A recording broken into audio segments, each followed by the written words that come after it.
خديجة بنت خويلد بنت أسد ابن عبد العزى ابن قصي، تلتقي مع الرسول عن طريق أبيه في الجد الخامس، وتلتقي به عن طريق الأم في الجد السابع لؤي، فهي أقرب زوجة للرسول من قريش، قرشية رضي الله عنها وأرضاها.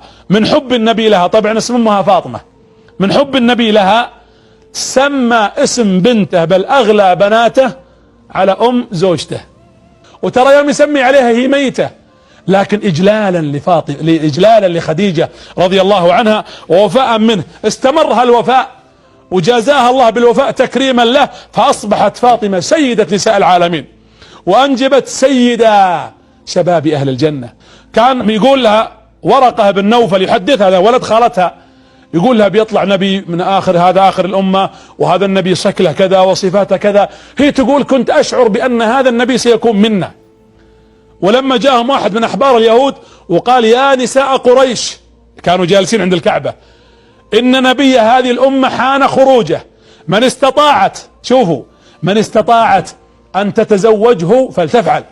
فأخذ الحريم الحصى وبدأوا يرمون الرجال إلا خديجة. تقول كنت أشعر بأنه سيكون النبي من نصيبي أنا، لأنها رأت رؤيا أن الشمس أو القمر يدخل في بيتها، فأولها ورقة بن نوفل أن ذلك هو نبي آخر الزمان، وأنه سيكون زوجا لها، وكانت متفائلة، ولذلك كانت تبحث عن هذه الصفات رضي الله عنها وأرضاها، ولذلك النبي أحبها، ناصرته. يا جماعة لما دخلت في الإسلام كانت أول من دخل في الإسلام، كانت هي والرسول فقط، ثم أبو بكر الثالث، ثم علي، فكانت نصف الإسلام، واحتضنت النبي.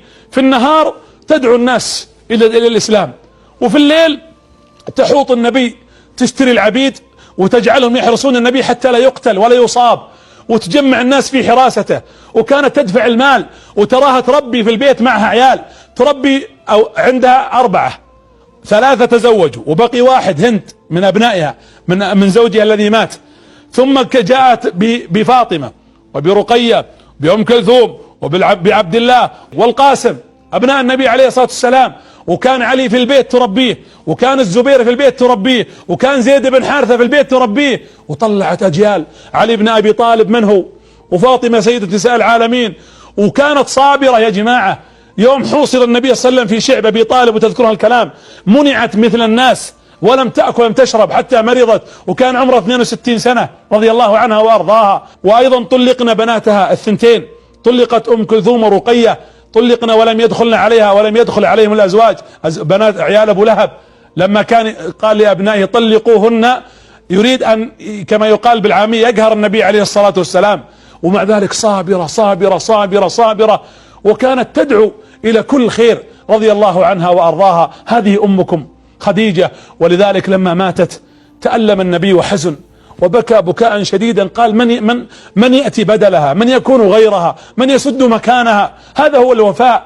وكان يبكي، وبقي النبي 2 عام ما تزوج بعدها عليه الصلاة والسلام حبا لها صلى الله عليه وسلم. وكان إذا سمع صوت هالة بنت خويلد تطرق الباب، تطق الباب تمشي، قال اللهم اجعلها هالة، اللهم اجعلها هالة، تذكرها بخديجة.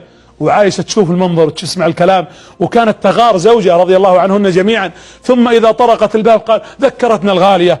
ولما أسر زوج بنته، زوج زينب رضي الله عنها في بدر، وقال المسلمون يفدي من أسر يعطينا الفدية، فأرسلت زينب لفت حاجة وأرسلتها للنبي عليه الصلاة والسلام. هي كانت في مكة وزوجها مأسور في المدينة، فلما جاءت سرة عند النبي فتحها الرسول. توقع وش لقى فيها؟ يوم فتحها شاف عقد، فبكى. عقد خديجة، فضمه قال إنه عقد خديجة، عقد الغالية، فدمعت عيناه يبكي على عقد حرمته. يا جماعة ماتت وما مات الوفاء، استمر هذا الحب والوفاء بعد الموت. فجلس يبكي وقال للصحابة أتأذنون أن تطلقوا سراحه وأن تردوا هذا العقد؟ فقالوا لك اللي تبي يا رسول الله، الذي تريد نفعل. فأعطاه زوجها وقال اذهب إلى زينب وقل لها حافظي على هذا العقد فإنه غالي أو ثمين كغلاء صاحبته. يا جماعة وين هذا الحب الموجود؟ هذا الحب الشريف، هذا الحب الحقيقي. هذه هي قصة الحب الحقيقية التي استمرت سنوات، استمرت 10 سنوات، 15 سنة قبل البعثة، و10 سنوات بعد البعثة، 25 سنة حب حقيقي، قصة حب حقيقية لا يمكن أن تراها إلا في حياة رسول الله صلى الله عليه وسلم مع خديجة.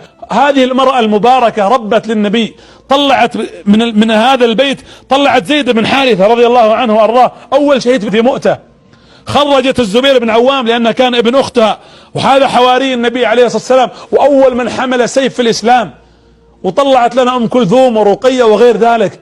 المرأة الصادقة كانت تشتغل في التجارة، وكانت تدفع المال، تحمي النبي، تدافع عنه. يا جماعة هذه هي بيوتنا، هذا هو بيت نبيكم صلى الله عليه وسلم، هذا هو الحب، هذا هو الجمال، وهذا هو الكمال.